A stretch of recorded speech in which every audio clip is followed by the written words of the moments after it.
নমস্কাৰ, সকলোকে স্বাগতম জনাইছোঁ মোৰ অন্য এটা নতুন ব্লগৰ মাজলৈ।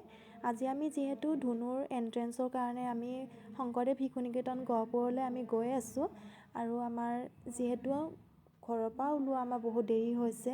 আমাৰ এওঁৰ আছিলে ইলেকশ্যন ট্ৰেইনিং আৰু ইলেকশ্যন ট্ৰেইনিং কৰি আহি আমি ওলাইছোঁহি। সেয়েহে আমাৰ আহি পোৱা দেৰি হোৱাৰ কাৰণে আমি চাগে বিশ্বনাথ চাৰিআলিতে থাকি যাম আজি।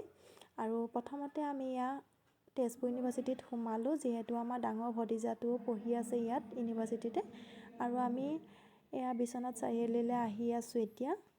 যিহেতু বিশ্বনাথ চাৰিআলিৰ পৰা গহপুৰলৈ আকৌ 1-1.5 ঘণ্টামানৰ বাট হয়, সেয়েহে আমি ইয়াত তালৈকে নাযাওঁ। আজি আমি ইয়াতে থাকি যাম, বিশ্বনাথ চাৰিআলিতে থাকি যাম। আমাৰ এওঁৰ লগৰ এজনৰ চিনাকি আছিলে এই হোটেলখন। আৰু আমি আহি পালোহি এয়া ৰুম। এইটো ৰুমতে আজি আমি থাকিবলগীয়া হ'ব, আমি 4জন। যেনে তেনে আজি ৰাতিটো থাকি কালিলৈ ৰাতিপুৱা আকৌ সোনকালে যামগৈ তালৈ। আজি ৰাতিৰ কাৰণে আমি এইটোতে থাকিম আৰু বিশ্বনাথ চাৰিআলিতে। আৰু আমি পিছদিনাখন ৰাতিপুৱাই খুব সোনকালে ওলাই এয়া আমি শংকৰদেৱ শিশু নিকেতন গহপুৰ আহি পালোহি। খুব ধুনীয়া এটা পৰিৱেশ, স্কুলখন দেখিয়ে বহুত ভাল লাগিছে।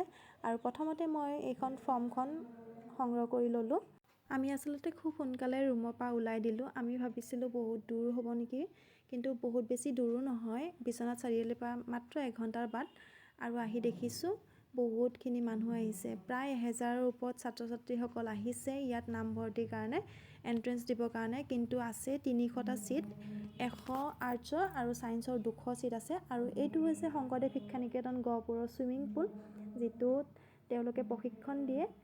আমি বাহিৰতে বহুত সময় ৰৈ আছিলোঁ, কিন্তু তাৰপিছত ধুনীয়াকৈ তেওঁলোকে ভিতৰলৈ মাতি আনি বহাৰ ব্যৱস্থা আৰু চাহৰ ব্যৱস্থা কৰি দিলে। আৰু যেতিয়া ছাত্ৰ ছাত্ৰীসকল ভিতৰলৈ সোমাই গ'ল তেওঁলোকৰ এণ্ট্ৰেঞ্চ পৰীক্ষাৰ কাৰণে, তেতিয়া আমাক এই অডিটৰিয়াম হলটোলৈ মাতি আনি তেওঁলোকে ধুনীয়াকৈ বহাৰ ব্যৱস্থা কৰি দিলে সকলো গাৰ্জেনখিনিকে। তাৰপিছত ইয়াৰ মিটিং আৰম্ভ হ'ব। আপোনালোকে সেই লক্ষ্য উদ্দেশ্যৰ কথা বুজি পাইছে, গতিকে আপোনালোকৰ পৰা আশা কৰিম যে শংকৰদেৱ শিক্ষা নিকেতন গহপুৰৰ এই যাত্ৰাত আপোনালোক সদায় অংশীদাৰ হ'ব। আমাৰ ভালটো আপোনালোকে ক'ব, কিন্তু বেয়াটো আমাক আঙুলিয়াই দিব। কাৰণ আমি সেই বেয়াখিনিৰ পৰাই আমি শিকি শংকৰদেৱ শিক্ষা নিকেতন গহপুৰটো গ্ল'বেল হ'ব লাগিব। আজি ভাৰতবৰ্ষ আৰু এয়া হৈছে শংকৰদেৱ শিক্ষা নিকেতন গহপুৰৰ অধ্যক্ষ জয়ন্ত শইকীয়া ছাৰে তেওঁৰ মনৰ অনুভৱ এনেদৰে ব্যক্ত কৰে। আৰু মোৰ পিছফালে এয়া দেখিছে ইমানখিনি গাৰ্জেন, তেওঁলোকে নিজৰ নিজৰ সন্তানক ইয়াত এডমিশ্যন দিয়াৰ আশাৰে লৈ আহিছে। আৰু মিটিং শেষ হোৱাৰ লগতে তেওঁলোকে আহাৰৰ ব্যৱস্থা কৰিছিলে। আৰু এয়া আমি খাই মেলি লৈ এতিয়া যাবলৈ ওলালোঁ। আমি বাইদেউকো মাতষাৰ লগাই আমি এতিয়া যাবলৈ ওলাইছোঁ। আৰু যাবলৈ ওলাওঁতে এয়া দেখিছোঁ তেওঁলোকে ইয়াত ফাৰ্মতে হোৱা কণী আৰু বিভিন্ন ধৰণৰ পাচলি তেওঁলোকে ইয়াত খেতি কৰা উলিয়াইছে। আৰু আজি 3 মাহৰ আগৰ পৰাই মই মোবাইলতে ভিডিঅ'সমূহ চাই আছিলোঁ। আৰু আজি নিজ চকুৰে দেখি সঁচাকৈ ভাল লাগিছে। স্কুলখনৰ পৰিৱেশটো খুব এটা ভাল ধুনীয়া পৰিৱেশ।